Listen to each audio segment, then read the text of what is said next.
अफगानिस्तान की हम सूरत हाल देखिए, क्योंकि अब जो पाकिस्तान के लिए सबसे बड़ा चैलेंज इस वक्त नज़र आ रहा है, इसमें कोई शक नहीं है कि वो अफगानिस्तान की सूरत हाल है। ये बहुत बड़ा चैलेंज है पाकिस्तान के लिए, और आने वाले दिनों में पाकिस्तान पर जो सबसे ज़्यादा असरात पड़ते हैं जिस सूरत हाल के, वो है अफगानिस्तान की सूरत हाल।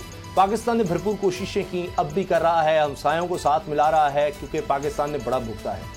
अब पाकिस्तान तो जो कुछ सीख चुका, पिछली जंग से दहाइयों से सीख चुका, और उसी का नतीजा था कि यमन में भी पाकिस्तान ने किसी सूरत जाने से इनकार कर दिया कि हमने नहीं किसी की जंग में हिस्सा लेना, बस बहुत हो गया। अब बाबर डोगर साहब, अफगान तालिबान के तर्जुमान ने जो ऑफर किया है, मुझे तो लग रहा है कि ये पहली दफ़ा मैं देख रहा हूँ कि इस तरह की बातें हो रही हैं कि जी जिसको सारे फ्रीकैन मानेंगे हम उसके साथ चलने को तैयार हैं। यानी कोई ऐसा केयरटेकर सेटअप ही मान लेने के लिए ये कोई छोटी बात तो नहीं है। और फिर साथ इस तरह का इशारा देना कि जी ये इजारादारी से या ज़बरदस्ती से कभी अफगानिस्तान में हुकूमत नहीं रह सकती। इसका मतलब है कि तालिबान एक सोच तो ये दे रहे हैं कि वो भी समझते हैं कि ज़बरदस्ती अगर हम आ गए, बंदूक के जोर पर आ गए, तो इस तरह मामला चलेंगे नहीं। अफगानिस्तान में इस तरह अमन कभी नहीं हो सकेगा, कहीं ना कहीं पॉकेट्स में लड़ाई चलती ही रहेगी। तो एक बड़ी ऑफर है। अब क्या अशरफ गनी जो है वो अब भी ढिठाई से ये मामला इसी तरह से लटकाते रहेंगे, या वो कहेंगे ठीक है, ना तालिबान की ना हमारी, एक मिलकर एक सारे जो जिस सेटअप को माने उस तरह का सेटअप हम ले आते हैं, चले केयरटेकर ही सही। उसामा साहब, अब अशरफ गनी की जो गवर्नमेंट है, इसको कोई इसको इंडिपेंडेंट गवर्नमेंट मानने को तैयार नहीं है। ये एक कठपुतली गवर्नमेंट थी। अमेरिका जब तक रहा वहाँ पर अपनी मर्जी के उन्होंने इलेक्शन करवाए, अपनी मर्जी के लोग जो थे उनको जितवा लिया। एक ख़ास इसका हल्का इंतखाब था, सारे अफगानिस्तान में इसके इलेक्शन नहीं हुए, सारे स्टेक होल्डर इसमें शामिल नहीं हुए। तो ये वन साइड से इलेक्शन थे जो कि अमेरिका ने अपनी कन्वीनियंस के लिए करवाए, और अपनी एक मर्जी की गवर्नमेंट जो थी वो वहाँ पर मुसलत कर दी।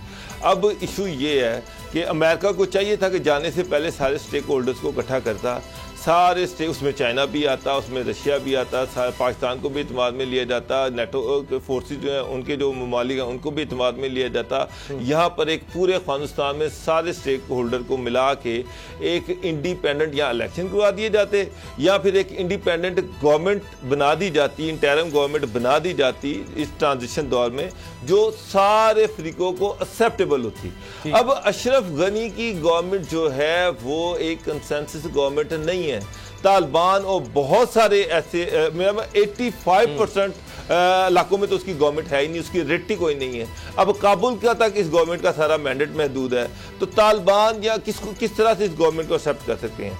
एक चीज़ बड़ी ज़बरदस्त की है जो उन्होंने की है, जो उनके स्पोक्समैन उन्होंने कहा कि माजी से हमने ये सीखा, माजी से हमने ये सीखा कि जो गवर्नमेंट अगर मुसल्लत की जाएगी वो नहीं चलेगी। तो समझ देखें एक मिनट, जो मुल्ला उमर की जो गवर्नमेंट थी वहाँ पर, जब उन्होंने मुल्ला उमर की जब वहाँ पर अमीर थे, उस गवर्नमेंट को 3-4 ममालिक के अलावा किसी ने नहीं माना। उसकी वजह ये थी कि वो ताकत के दौर पे गवर्नमेंट आई थी, और वो एक कंसेंसस गवर्नमेंट नहीं थी। बहुत सारे स्टेक होल्डर्स उसको नहीं मान रहे थे। खाना जंगी की सूरत हाल उस वक्त थी। तो अब अगर कंसेंसस गवर्नमेंट नहीं आती, ये तालिबान को पता है कि अगर वो इक़्तिदार में आ भी जाते हैं, ज़बरदस्ती वो काबुल फतह कर भी लेते हैं, तब भी उनको इंटरनेशनल रिकग्निशन नहीं मिलेगी। वो उसी सूरत में मिलेगी जब अफगानिस्तान में आज़ादाना इंतखाबात करवाए जाएंगे। उस इंतखाब के नतीजे में जो भी गवर्नमेंट बनेगी उसको सारी दुनिया जो है उसकी रिकग्निशन बनेगी। और अगर दुनिया की रिकग्निशन नहीं मिलती, 2-4 मुल्क उसको मान भी लेते हैं, तो वो गवर्नमेंट खाना जंगी का शिकार रहेगी। और दूसरी बात ये है कि वो उसका फायदा कोई नहीं है, आपको दुनिया नहीं मान रही जा सकता। कभी भी उस तरह ना अमन होगा ना खुशहाली होगी, वही लोग जा रहे होंगे दूसरे ममालिक की तरफ। अभी ताजिकिस्तान कह रहे हैं 1 लाख लोगों के लिए हम इंतजाम करें, तो ऐसे तो कभी भी नहीं मामला बेहतर हो सकें अफगानिस्तान के।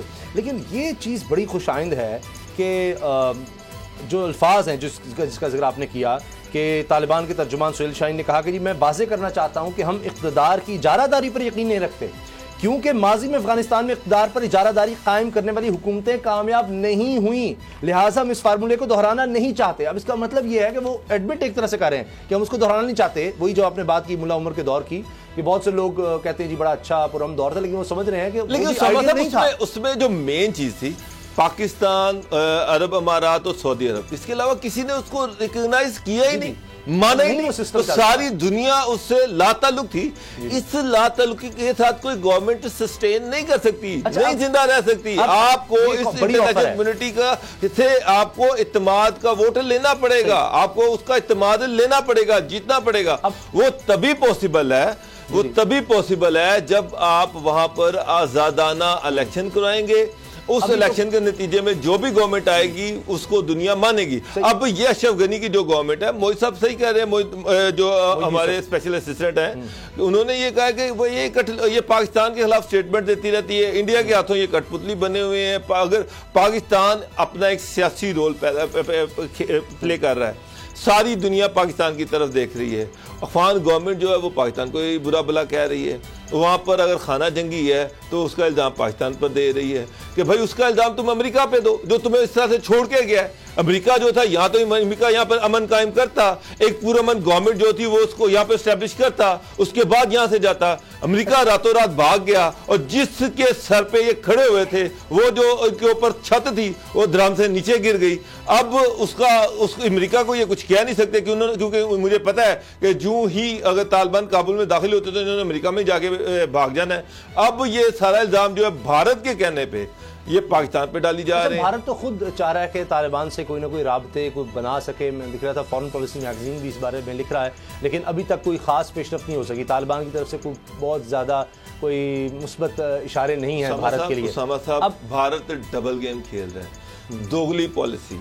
एक तरफ अफगानिस्तान को वो तालिबान के खिलाफ असला दे रहा है, एक तरफ भारत के फौजी अफगानिस्तान के खिलाफ लड़ रहे हैं, एक तरफ वो अफगानिस्तान से को ये भी ऑफर कर रहा है कि हमारी एयरफोर्स जो है वो भी उसको असिस्ट करेगी, और दूसरी तरफ तालिबान के साथ वो मुज़ाकरात की भी बात कर रहा है। तालिबान को भारत की डबल पॉलिसी नजर नहीं आ रही। उन्होंने तो ये वो वीडियो लीक की थी, वो वीडियो पकड़ी थी जिसमें इंडियन त्यारे अफगान फोर्सेस को असला जो है वो बांट रहे हैं। अगर तालिबान एक कदम पीछे हटने को तैयार है, यही है ना कि चले हम अटैक नहीं कर रहे। और ये भी कहा कि ईद उल अज़हा के दिन भी इसने हमारे खिलाफ बात की, अशरफ गनी ने, हम कोई अटैक नहीं हो रहा, कुछ नहीं। तो क्या अब ये बेहतर नहीं है कि अशरफ गनी को ये बात समझाई जाए कि ठीक है अगर दोबारा आपकी हुकूमत आ गई, वो एक केयर टेकर सेटअप की बात हो रही है फिलहाल, तो कि ऐसा जो सबको मंजूर हो। वो कह रहे हैं अशरफ गनी के होते हुए तो नहीं बात आगे चल सकती। तो इसमें क्या है, कितनी जब आपने मुल्क को बचाना है तो बहुत दफ़ा इस तरह हुआ है माजी में। आप देखें बेशुमार ऐसी मिसालें आपको मिल जाएंगी कि जनाब अगर आप समझते भी हैं कि आप जायज़ और बिल्कुल सही इंतखाबात के तहत आप आए हैं तो आप दोबारा करवा लेते हैं।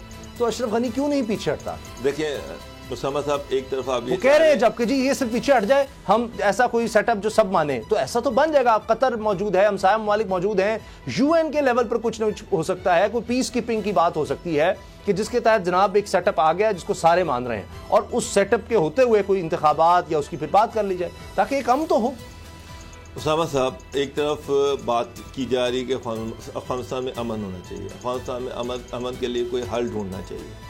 अब ये हल जो है अफगानिस्तान में 85% इलाके में तालिबान काबिज हैं, 15% इलाके में से भी 10% पे मेरा ख्याल है अशरफ गनी की हुकूमत है।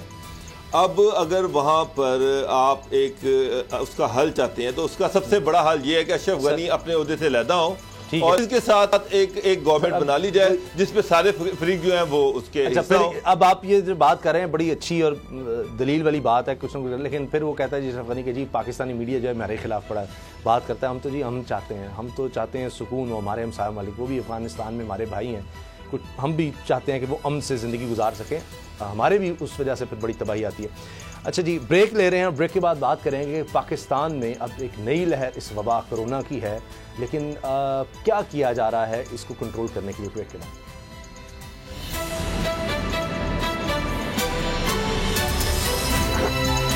अब पता चला